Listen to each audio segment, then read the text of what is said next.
morning, good morning, good morning. It's Wednesday, which means it's winning on Wednesday. I'm hanging out with Wow. my good buddy Joe Rate Hike. Joe, how you doing, my man? Rate hike? Why What? not? You just went up on my car insurance. Like, That's come on, you're jacking hey, everybody's hey, rates. don't be saying that to the crowd here. Good morning, brother. How are you? I'm doing outstanding, man. Happy belated birthday. Yesterday was your birthday, right? Yes, it was. Yes, it was. And we had some fun last night, Mr. Merwin Did and we? Frank and others. Okay. Well, everybody out in the audience, give him a little clap. Show Joe some love for his birthday, man. We appreciate you guys coming out. Um, we love putting on the show. And we really appreciate you guys hanging out with us and kind of following us around a bit. We have got a killer guest today.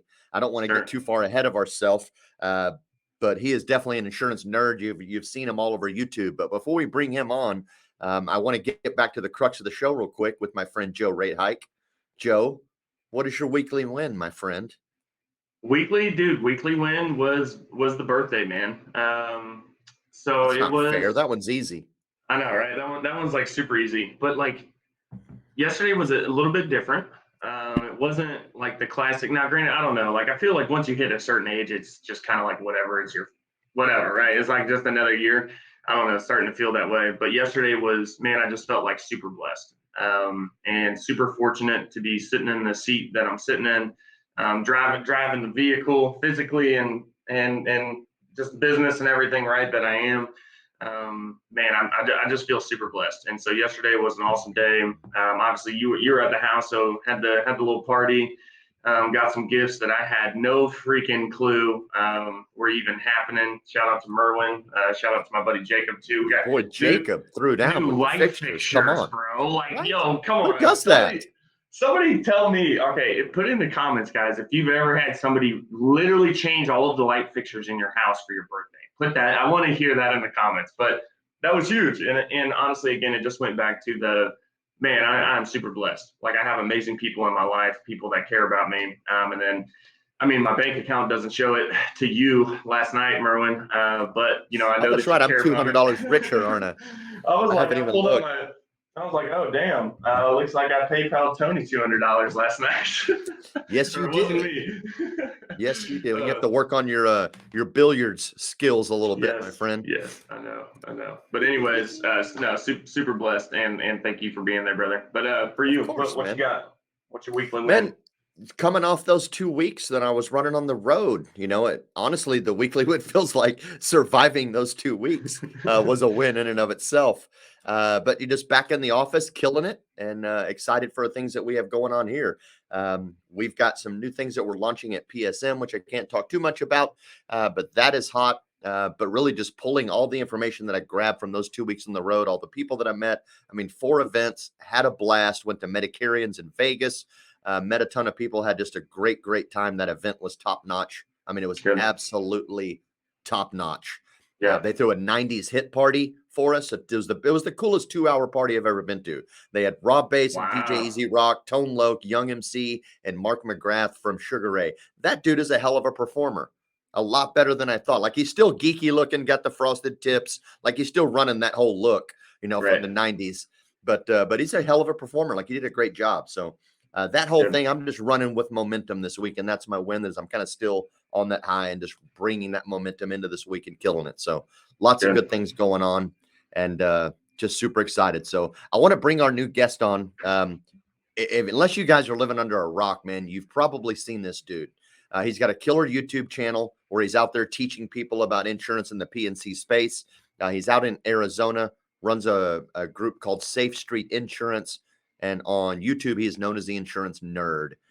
So I've known of him for a while. I've actually had quite a few conversations with him in different markets in the Medicare space as well, as he's pursued that some. But I think Joe has a little closer relationship with him, but we want to bring him on.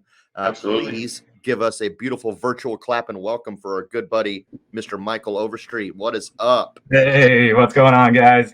Everything, buddy. It's good to have you. Thanks for coming on the show today.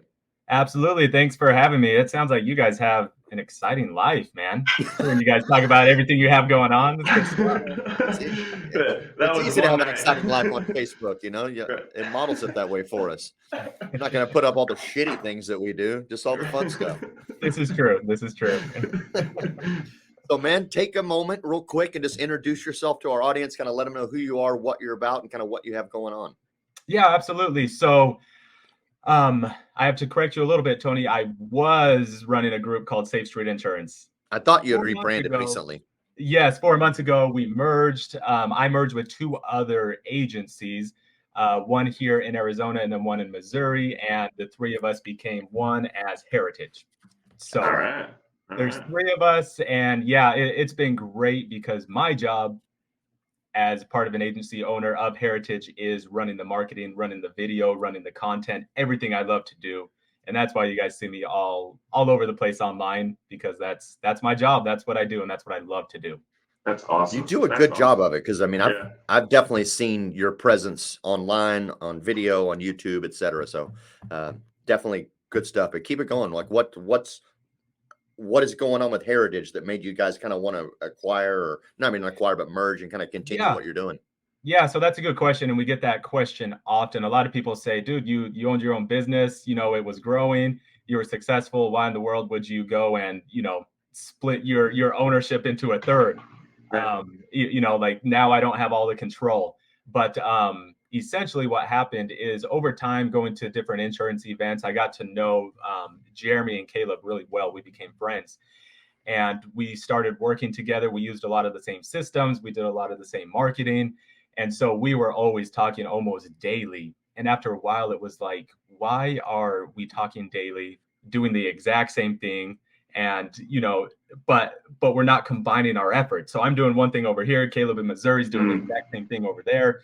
And then we also realized we all have different strengths. Like Jeremy's really good at one thing, Caleb's really good at one thing, and I'm really good at one thing. So why don't we come together, combine our efforts, and then just have it multiply from there? And so the great thing is we're good friends. None of us have egos.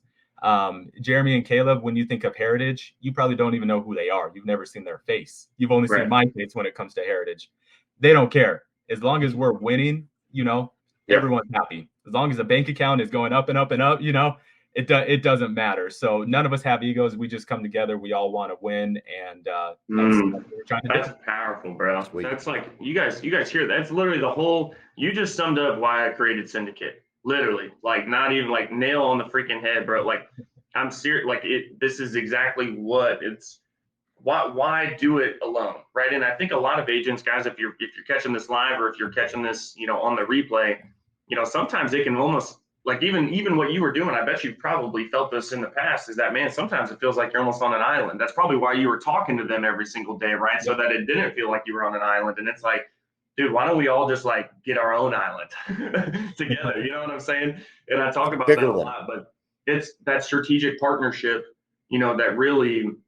And I wouldn't even, I guess, in that scenario, and I don't know all the moving pieces to it, but it turned into so much more, right? And I think that's one of the most beautiful things about this industry is you get to do the marketing. Like, dude, hey, sign me up, man. Where do I sign up, dude? I would love just to do the marketing piece of this I love doing that because of being able to help educate agents, other people that maybe are looking at doing a merger but don't know how to set it up, whatever that is. Like, you probably have so much value. And I've seen a lot of your content, man. It's like super crispy, clean cut, and it's diverse, right? It's like not all just insurance. Like, you're giving the spotlight to other people. You're helping bring value to their businesses as well. And that's what we're all about, dude. So I'm super hyped to have you on the call. Yeah, absolutely, man. Thank you. How long you been in insurance? Oh, man, I've been in insurance. How old am I? 37. I've been in insurance for 15 years. 15. Okay. I started out on the captive side. I wasn't an agent, but I started working for Allstate agents. Okay. My first agent that I worked for, I don't think he'll ever watch this. He probably doesn't even remember me, but I did not like him. But I realized that I liked insurance. So I jumped ship from him, went over to another Allstate agent. My dad was the financial guy for Allstate. And so he knew a bunch of different agents. So he hooked me up with another Allstate agent. I went and worked for him. And over time, he actually retired from Allstate, sold his book, and then he helped me as partners. We started Safe Street Insurance. Oh, cool. And then from there, about 4 or 5 years ago, is when I completely bought him out and started running everything on my own. Got it. Right on. So I'm curious to hear this, because I'm same boat. What was the light bulb, or what was the trigger to make you go from captive to independent?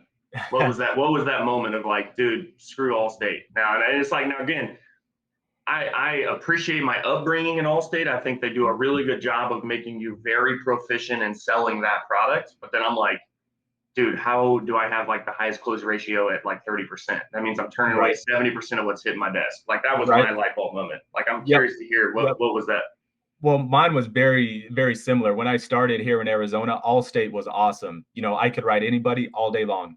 Their rates were great. But then over time, 3-4 years later, it's like, dude, their rates sucked and I couldn't do anything. Yeah. And so it was just so depressing to me when people called in and said, hey, my rate went up this much. I have all these other quotes over here. What can you do? And I realized, well, I can't do anything. And I'm like, that's not cool. Like, I can only help you with this one specific product.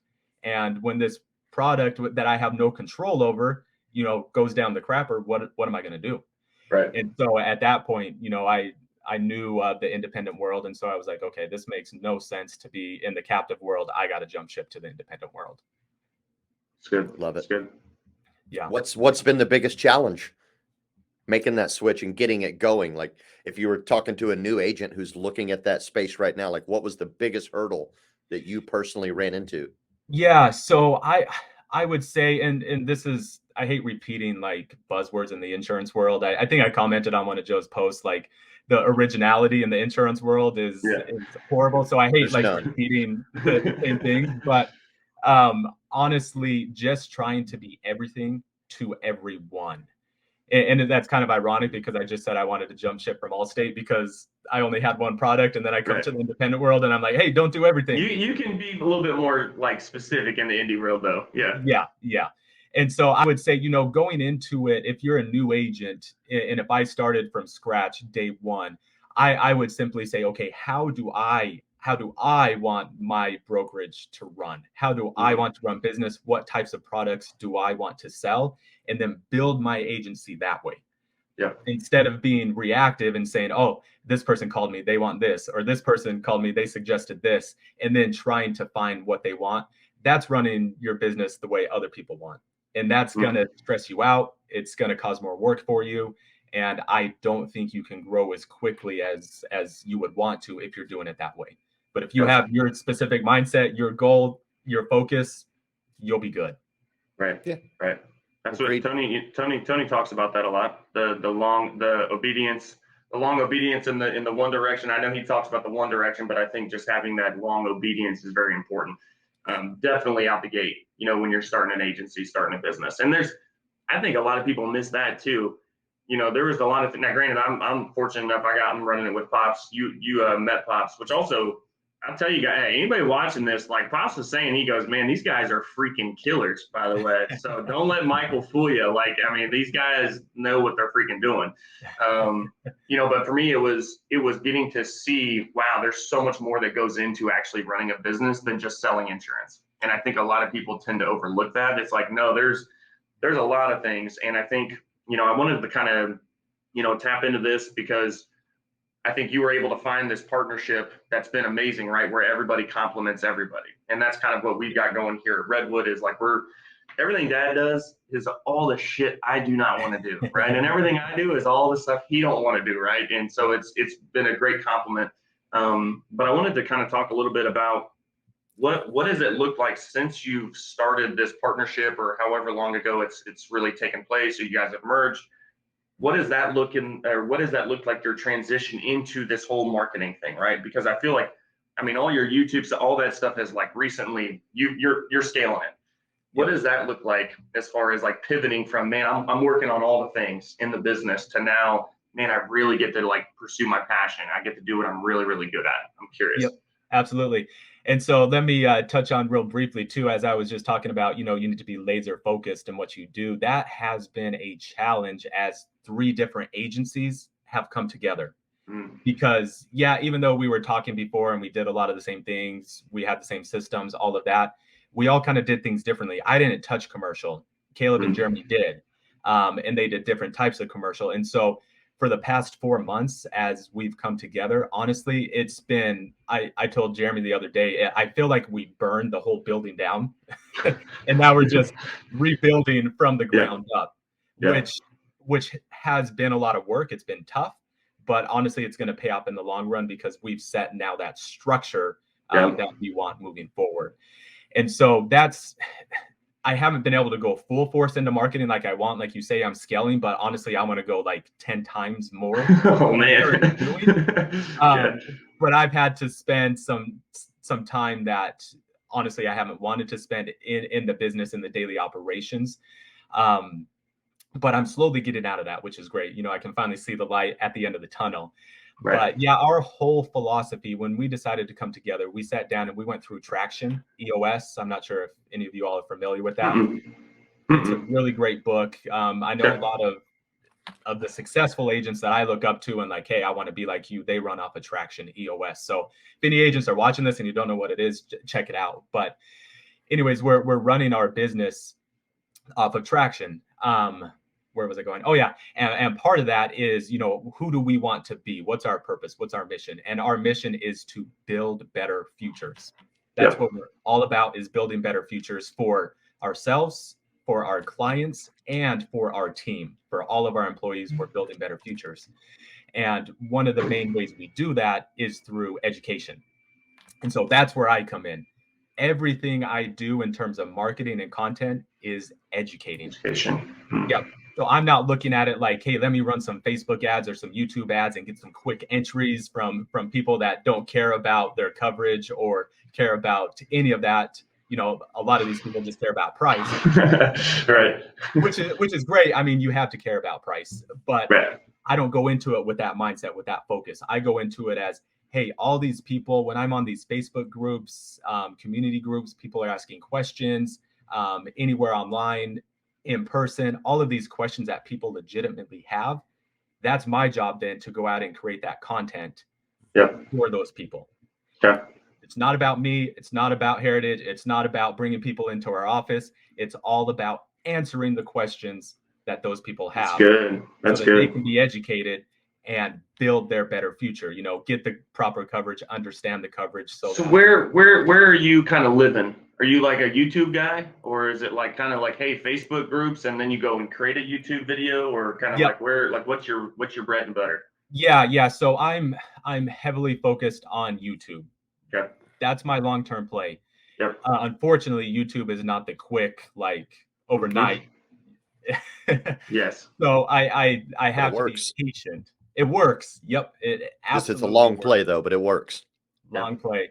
And here's a cool thing with that. If I can go up on a small tangent with YouTube, I've built another YouTube channel called The Garden Nerd. I'm big time into gardening and growing fruit trees and things to that nature. So I've learned on that YouTube channel kind of what to do and kind of to be patient and the things I need to do. So now I'm taking that and applying that to the insurance YouTube channel to slowly grow that over time. Now, are you still doing the Insurance Nerd Safe Street channel, or do you have a new channel for Heritage that you're doing? Yep. So that's the sad thing about all this is the Insurance Nerd is still out there, and I'm linking it to the new Heritage YouTube channel. What is the Heritage YouTube channel? It is called Heritage Advises. Heritage Advises. Everybody go look at that. Go like and subscribe. I just want to make sure I look it up and block it real quick. Let me tell you something about that. Though. Funny. Block. Do not notify me. I actually wouldn't be upset if you block it, and here's why. Let me give you a little YouTube hack or kind of my philosophy. If you see my videos on Facebook, they are uploaded natively to Facebook. It's not a link to the YouTube to drive people to YouTube. The reason I do that, I have hundreds, if not thousands, of insurance friends on Facebook. I don't want them clicking the link and going to my YouTube channel.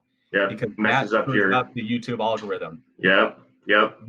I want people, organically finding my YouTube channel, subscribing, watching videos, signaling the right clientele, or not clientele, the right consumer. the right metrics for your audience. I like that. Exactly. That makes sense. So that's why I'm not blasting it out to the world, because I only want the right people to find it. The people that want to find it. That's good. That's good. Okay, so real quick, now that's is that, you hear that? Is that me? Like, The helicopters. Dude, every Wednesday, these damn guys come and mow the grass, bro. It's like, dude, we need to change. You've got the like time that of much our call. grass in front of your door. It's like it's out back, and I'm like, okay, guys, we're gonna have to start doing winning on Wednesday at 10, because they come literally at like 9:20, 9:30. No, I wanted to ask real quick, because I have seen Michael with your where the fruit growing and the trees. Where is that coming from? Like, how did you get kind of like interested in that? Like, why has that become kind of like a hobby of yours and something that like you actually, and you got a YouTube channel about it? Like, where'd that come from? I'm curious. It's kind of just off the wall, right? But I don't know. Honestly, ever since the time I was little, I've always loved landscaping and yard work and things to that nature. And then also, I live in Arizona. Damn, can you come teach my kids? That is. Hey, I have a YouTube channel that can teach you. You can subscribe to that one. Right, there you go. Wow. The garden nerd? The garden nerd. Yep. You have 7.8 thousand subscribers already, and you only have 73 videos. Yep. You get a shitload of people watching those 73 videos. That's right. Yeah. So I've always loved gardening. I've always loved that stuff. Also, I live in Arizona. I've lived in Arizona my whole life. It's hot. It's sunny. There's no shade. And so when I realized all the tropical things I could grow, like mangoes, bananas, papaya, guava, and I can get shade and have it be like a tropical feel in hot, sunny Arizona, I just like became addicted to it. And now it's like, how many trees can I fit into my backyard? And now I have a jungle in my backyard that I can't even keep up with, especially since the merger, because I'm so busy. I don't even have time to go back in the backyard. Damn, I forgot the peaches. Right? And so then I was like, well, you know what? My wife is tired of hearing me talk about all my fruit trees, and nobody else wants to hear about it in my immediate family. So, hey, I'm going to start a YouTube channel and talk about it there. Oh my God, here comes Michael and his fruit trees again. Right? Good Lord. Hey, let me tell you about my peach tree. Hey, do you want some peaches? And you're like, enough, Michael, stop. So I bring it to YouTube where people actually do want to hear me talk about it. And that's kind of what I've done. Man, that's awesome. I love that. Yeah, I think that's so cool. Like, and that's like the world that we're living in, man. Like, I talk about it a lot on the Facebook group side. Like, y'all, there is a Facebook group for everything, right? YouTube channel for if you're like landscaping and gardening and like planting trees. Like, guess what? There's a baller freaking channel for you to go follow, and it's like actually very educational, and I love that. So let's maybe pivot to that. So you were talking about how everything you do it's all educational, right? Yep. Maybe give some tips and tricks here. Let's kind of go into this segment here. Anybody new, anybody that's maybe looking to get into the content marketing strategy, where again it's the long haul play, it's all education based.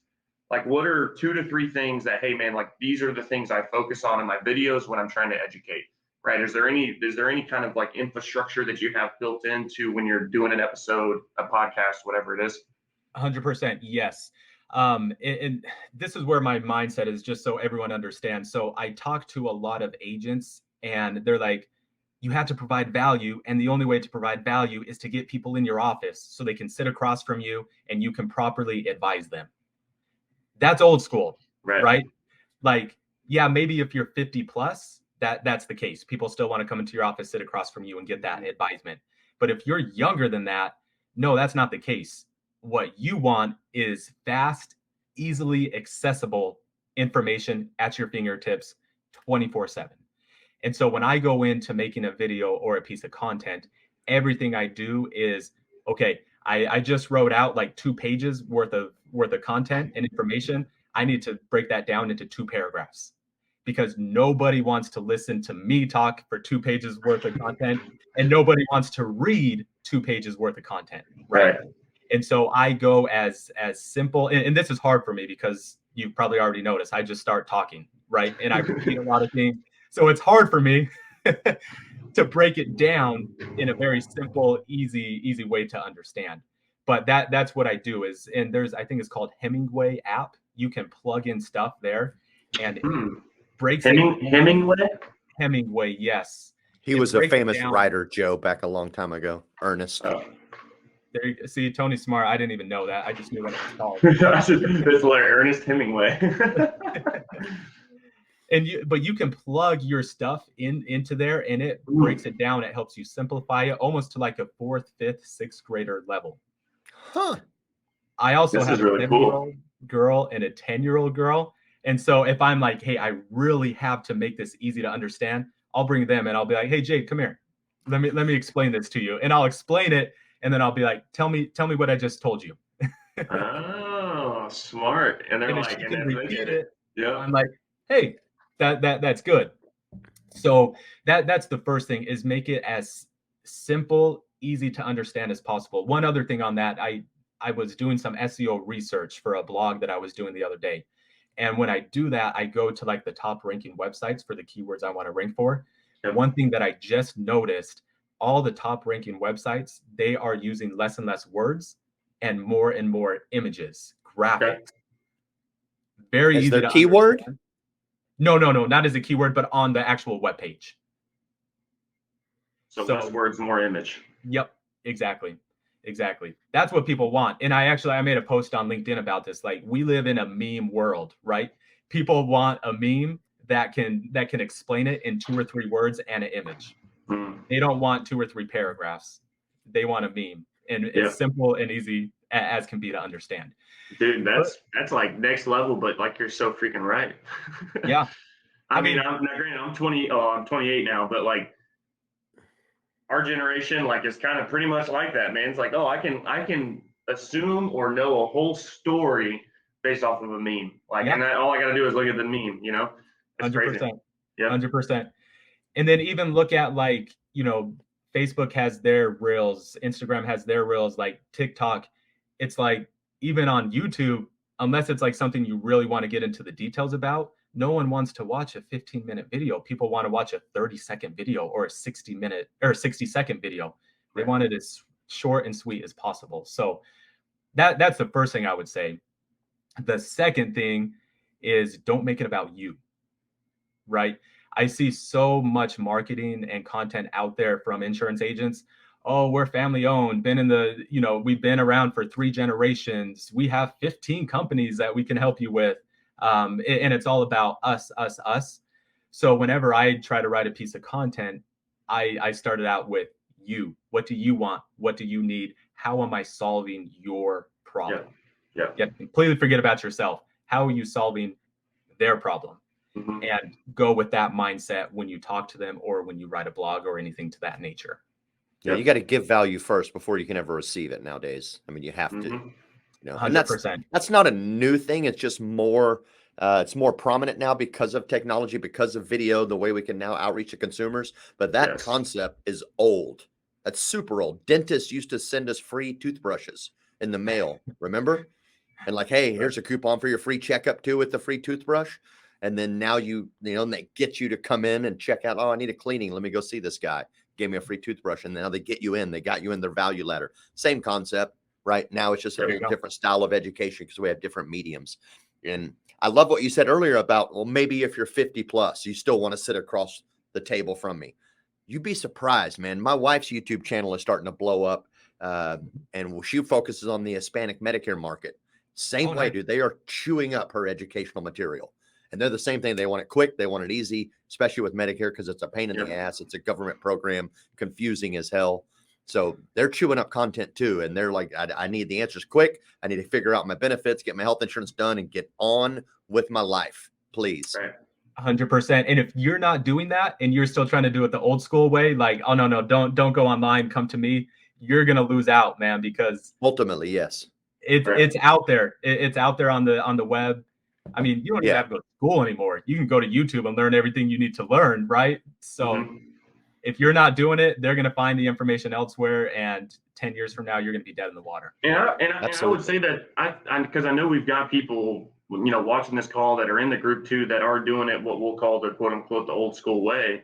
And for me, it's not that it doesn't work, right? But think about what you could be doing if you were leveraging technology, if you were leveraging really this virtual reality, I'll call it, that we're living in. Like, hey, I know a lot of people that are, hey, they like going kneecap to kneecap, right? Like, boom, done deal. Like, this is, I got them in front of me, I'm going to close it, which is great. How long does it take you to do that, right? And that's one-on-one, right? Now, it's like, now I'm here, even like on a call like this, right? Or on a YouTube video, like even the gardening thing, I mean, that's crazy. I didn't know that you had that many subscribers on your channel for the plant trees. And thank you for the guy who's weed eating. Yep, he's weed eating now. You should get that guy to subscribe. He's doing, hey, he's like, exactly. Check out this channel, man. Gosh, but I can't even remember what the hell I was talking about now. No, but yes, being able to leverage, again, I know that it works. I know a lot of people still will go and door knock. They still go sit in the house, or they have people come to their office. But, one thing I've really learned is, man, if I can get it to the masses, right? Like if you're really there to solve the problem and provide a solution, why limit to one person, right? Like it's a detriment to the people. That's like, you want to bring this out to as many people as you can to help them versus, again, and I think it goes back almost to that ego thing, that you were talking about. Having to swallow that pride pill is what I call it, the ego pill, whatever it is, and just go out there and do something a little bit different. Open those doors to the masses, we'll say. Yeah. And I would say, if you are old school and you want to continue to do it that way, great. But why not add the element of online stuff as well and slowly build that out as you continue doing it the old school way? That way, when the old school way stops working, and who knows, maybe we're wrong, maybe it will always keep working. But when it inevitably, I don't think we're wrong. Then you have the YouTube juices and all the other stuff already flowing, and you're good to go. Yep, absolutely. So more actionable stuff, right? For any agent out there that's thinking about getting a YouTube channel going or something like that. Like, what are some key tips on how to get people to see your videos, how to find them? How do you get 7,000 subscribers with only 70 videos talking about fruit trees or whatever topic somebody wants to talk about? Yep. So the number one thing, be consistent, right? If you decide you're going to do it, you've got to do it. Yes. And that's business in general, right? If you want to win in life or in business, be consistent, but specifically with YouTube. So I have a few good friends that are like big time into YouTube. Like they sponsor other YouTubes. They have like a gaming YouTube. They're big time. And I've asked him the same thing, like, hey, what's the number one thing? He says the same thing: be consistent. Yeah. You have to decide when you're going to post, and you have to post that same time every week without fail. Yeah. And if you're just starting out, to get the juices flowing, I would post as many times a week as you can. Right. So when I started the Garden Nerd channel, I was posting twice a week for like 3 months. How long's the channel been up? Year and a half now. Awesome, dude. And then after that, I was able to slowly dial it back and once a week. Since the merger, you'll notice I haven't posted anything on the Garden Nerd channel. I just haven't had time. Right. Right. But yes, you want to be consistent. Now, when it comes to the length of the YouTube videos, in terms of SEO and Google finding those videos, I've heard from numerous people. I've researched it. The sweet spot to be found via SEO is anywhere from 10 to 15 minutes. I thought it was 5 to 8 was what I was told before. Oh, really? Okay. Well, that's what I've heard. Dude, I'm like, I'm bringing this up on the screen. Because I've been trying to keep my wife's videos right in that 8 to 10 minute range. Okay. So I'm right in between that, and it seems to be working. That was a year ago when I spoke to someone, and you may be right, Tony. It may have changed. I don't know. There you go. This one right here, naked soil.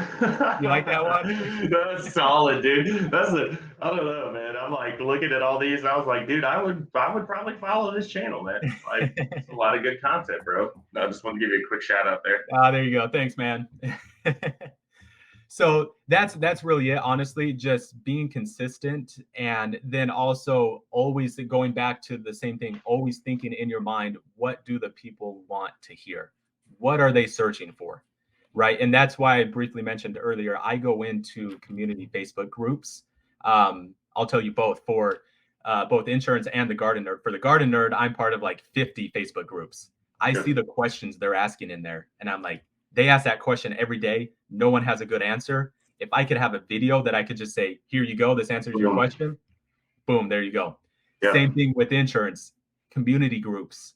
You know, if there's not a good one in your area, you should probably start one. Joe, I'm sure you could tell them how to do that. But if there are good ones, go through there, find out the questions. Here in Arizona, there's one for Gilbert, and there's at least 1 or 2 insurance questions a day. Really? Wow. That's a gold mine right there. People asking questions, and then you have all this bad advice from people that aren't insurance agents.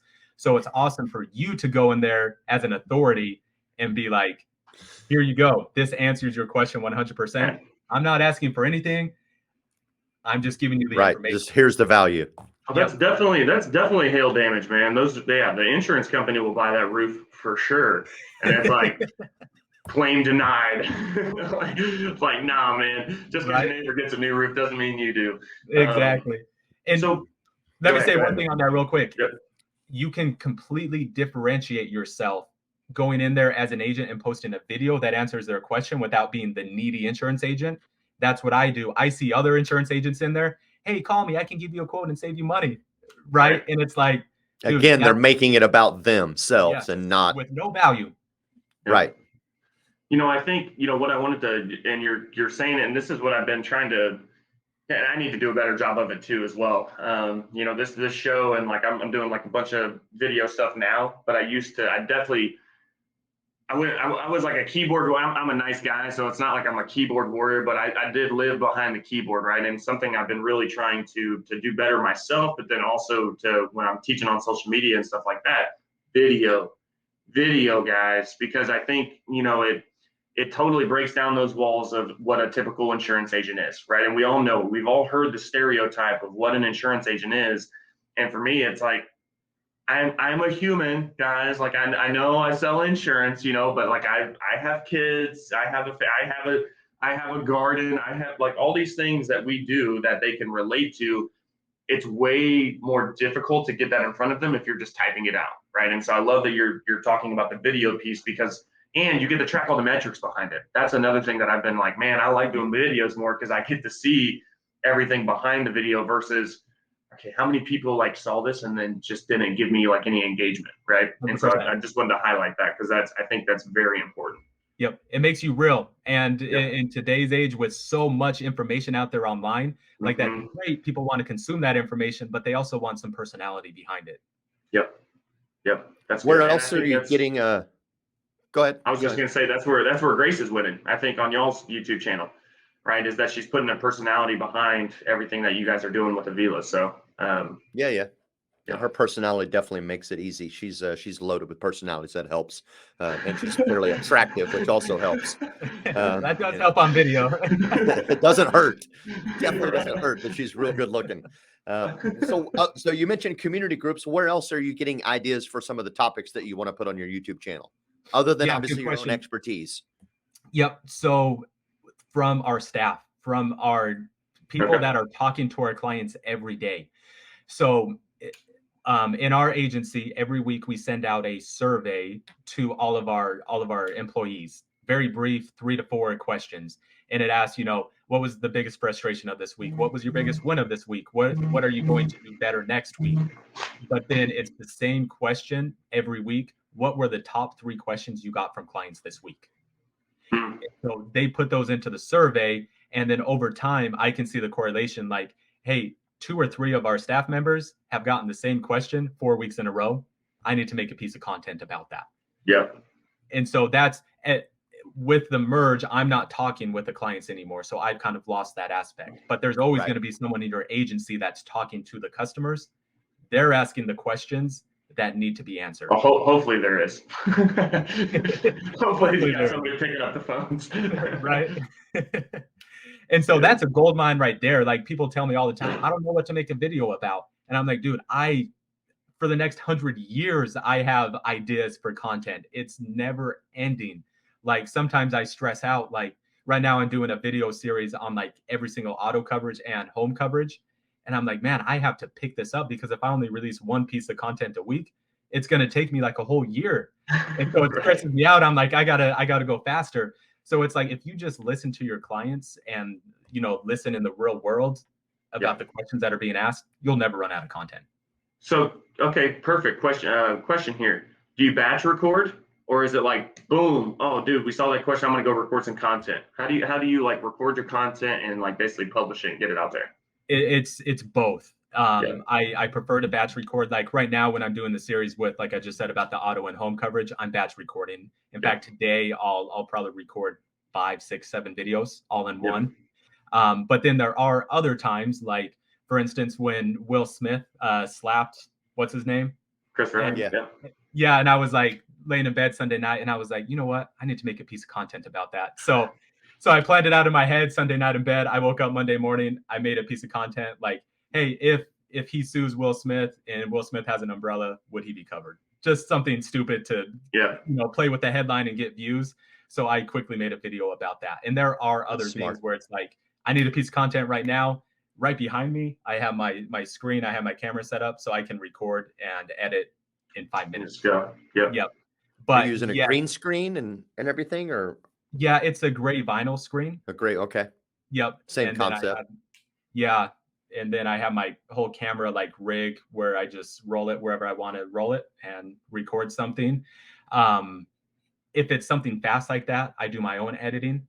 But if not, I have an editor over in the Philippines where I send stuff in and she gets it back to me. Nice. So let's we got a few minutes left here, and honestly, dude, I can't even believe we've been already talking for 40 minutes because this has been great. Where are you finding the people that you're highlighting in your videos, right? Because like you just had like an attorney, like where are you finding those people and how are you approaching them? Because I think that's something, again, anybody that's watching this, like what Michael's been able to do, I think that will stop some people, right? Is that, oh shoot, I got to go like find somebody, or I got to go meet somebody. And then I got to get them to agree to be on my show. And maybe some people don't even like, I only have like 50 subscribers, which, hey, you got more than I do. All right. So like you're winning. We're working on it. Right. But like, where are you going to, I guess, seek these? Are you seeking them out, or are they coming to you, or kind of how is that all being facilitated? Yeah. So the first thing I'll say is to the people that they're kind of deterred by that. And I'll just ask a question. You as an agency owner, if anybody in the community came to you and said, hey, I want to put you on my YouTube channel and highlight why you're awesome, are you going to say no? Right. You're not. Even if they have 5 subscribers, you're not going to say no. Like that's a chance for you to promote your business. Yeah. And so that's how I started, just calling people, and a lot of people I knew, just acquaintances on Facebook. It's as simple as a Facebook message or shooting them a text and just saying, hey, I've started this new YouTube channel. We're all about education. I really value what you do as a professional. I think you can add some value. Can I please come and record you? I've never had anybody tell me no. Right. Again, no one is ever going to be shy about promoting their business. Right. That's good. But now as I put more and more content out there and everybody sees me, it's easy. I have some people approach me, and then other people, I message them, and right away they're like, yes, thank you for finally asking. Right. I've been waiting. Wait, is it your fruit tree show or the other one? Right. I actually do have more people to chat about the fruit tree than insurance. Gardening is more entertaining, I guess. It's more exciting than insurance. Okay, so curious on this though. All right, so you got obviously thousands of subscribers on that channel. Have you been able to convert any of that to actual insurance business, or do you like not cross that line, or you're like, heck yeah, man, if you reach out and then they kind of, because we all know how that works, right? Like follow you there, and then turns out then, hey, maybe we build a relationship there. Turns out we do some of the same things. What do you do for work? And insurance. And it's like, I need insurance. Has any of that been able to convert? Yep. 100%. So through the YouTube channel, I mentioned I'm in a bunch of Facebook groups on gardening. So it just naturally has occurred that I've become friends with all these people in the gardening community that have watched my YouTube channel. And then they see me posting all this other insurance stuff. Yeah. And yes, I have people that I know from the gardening world message me on Facebook all the time about insurance. Awesome. That's awesome. Commonalities in relationships. People want to do business with people that they're similar and that they like. Absolutely. Absolutely. Yep. And that's the whole thing about educating that is so cool, that once you see the concept and you see it in action is awesome. I no longer am that needy insurance agent that's like, hey, let me give you the a quote. expert. I'm the expert. People come to me and say, hey, can you, they don't say, hey, can you save me money? They say, hey, I have this problem. I know you can fix it. Can you help me? It's always, can you help me? And so now I'm helping people. I'm not selling anything. It's good. It's beautiful. It's good. Yep. It's beautiful. It's good stuff, man. That is 45 solid minutes. We got to make sure that we're respectful of everybody's time. So I hate to cut you off there, but we try to keep this stuff consistent. You already told me, be consistent. Dude, So I'm telling you, though, we're going to be consistent. I'll tell you, though, that is the biggest thing, right? Because I think that's how you're able to turn whatever funnel that these people are flowing through, right? Whether it's whatever YouTube channel or if it's community groups or whatever, it's the consistency is what pays, right? Yep. And so I hope everybody heard that. Like that's a major gem. We used to say gold nuggets, but now our intro song says we're dropping gems. All right, so that's gems, GEMS, not like gyms. What is that, like beef jerky, the Slim Jims? I'm thinking of Jim's Diner. I don't know. But no, I think that's so important, man. Real quick, before we close out too, how can they find you? Obviously we pulled up the YouTube channel, but how can they reach out to you? How can they find you? I would say the easiest thing is YouTube or Facebook, Michael Overstreet on Facebook, talking about consistency. I will be uploading my Wednesday video as soon as I get off this call with y'all. So you can see it there and copy all my stuff. I don't care, but that's where you can find me on Facebook. Awesome. Right on, man. Good. Right on. Well, thank you again for coming out, man. Guys, thanks for tuning in today to Winning on Wednesday. We're going to see y'all next week. Same time every week, 9 a.m. Central. Look up Mike. Subscribe to his channels, man. He's got 2 awesome channels, his Heritage Advised channel, and then also his Garden Nerd channel. I already checked that one out and subscribed because I got trees too. They're not all tropical, but I'm going to change that. So anyway, thanks again. I got trees. Yes, absolutely. I love you guys, and we'll see y'all next Wednesday. Thank you so much. Let's go, Syndicate members. It's halfway through the week, baby. Let's go. Don't give up. Let's get it. Love y'all. Yeah. Insurance Syndicate. Make sure you remember that.